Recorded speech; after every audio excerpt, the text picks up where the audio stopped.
Cette exposition rétrospective du céramiste et peintre Albert Diato, voulue par son Altesse Sérénissime le Prince Albert II de Monaco et sous l'égide de la Direction des Affaires culturelles, a l'ambition de réveiller et présenter au grand public l'œuvre de ce grand artiste monégasque. Charismatique et fantaisiste, Albert Diato manie le verbe avec délectation. Très jeune, il écrit poèmes et nouvelles qui révèlent un univers onirique, underground, souvent acide et noir. Influencé par les surréalistes, il veut créer une revue d'avant-garde avec Antonin Artaud, sollicite André Breton et, souhaitant interviewer Pablo Picasso, part pour Vallauris, ce qui va changer sa vie. Dès 1948, il est à Vallauris, où Picasso bouscule les codes ancestraux de la poterie. Diato découvre cet univers avec passion. Il produit rapidement des pièces fortes et frustes à l'atelier du triptyque à Vallauris, qu'il crée avec Francine Delpierre et Gilbert Portanier, puis rejoint Paris, où il ouvre un atelier dans le 13e en 1950 avec Francine Delpierre.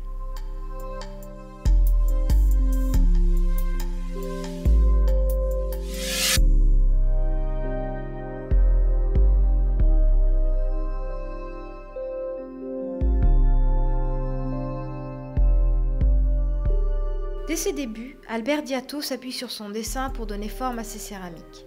Souvent zoomorphes, pleines d'humour, puissantes et élégantes, elles sont agrémentées d'une gamme d'émaux étincelants dans les bleus et verts, opposés aux tonalités de terre chaude.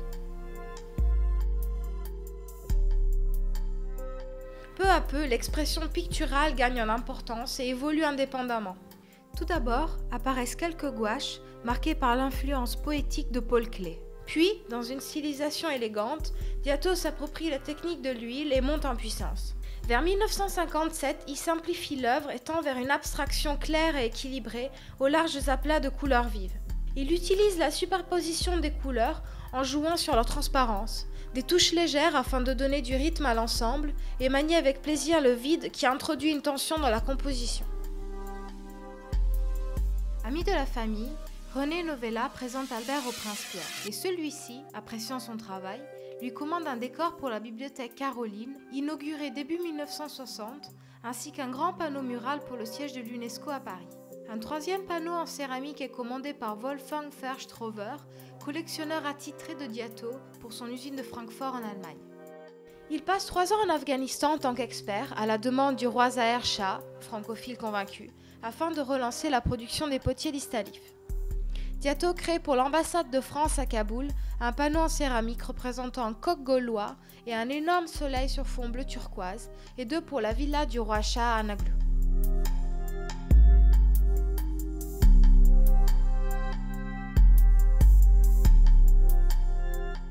Albert Diato rencontrera tout au long de sa vie de grandes personnalités. Simone de Beauvoir, René Char, Jean Cocteau, Léo Ferré, Boris Vian, et créera même de forts liens d'amitié avec certains d'entre eux, comme Roger Blin, Pierre Boulez, Camille Briand, Armand Gatti, Jean Lépien, Jacques Prévert, Jean Villery, André Villers et Zahir Shah, roi d'Afghanistan.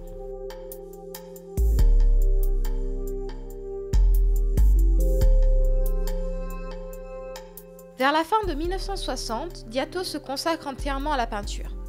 Peu à peu, il se dégage de ses premières abstractions et introduit une symbolique du langage et de la pensée par une représentation d'écriture ou par des lettres seules.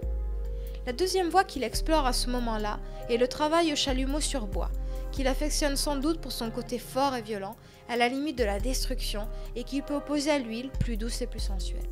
En 1962, il apprend la technique de la feuille d'or et d'argent, qu'il utilise de façon tout à fait personnelle, approchant d'un certain mysticisme, d'une grande sérénité, créant une abstraction poétique très novatrice, poussant jusqu'à l'épure lorsque certaines plages du tableau restent vides.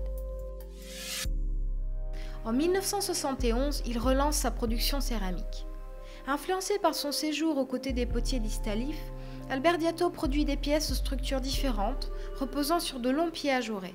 Ce sont des coupes, théières ou sculptures féminines, souvent érotiques, mais dont la qualité et la beauté signent l'apogée de son travail, révélant un artiste majeur du XXe siècle.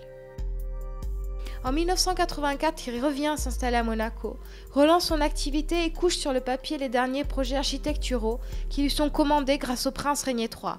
Mais la mort le fauche prématurément, à l'âge de 58 ans.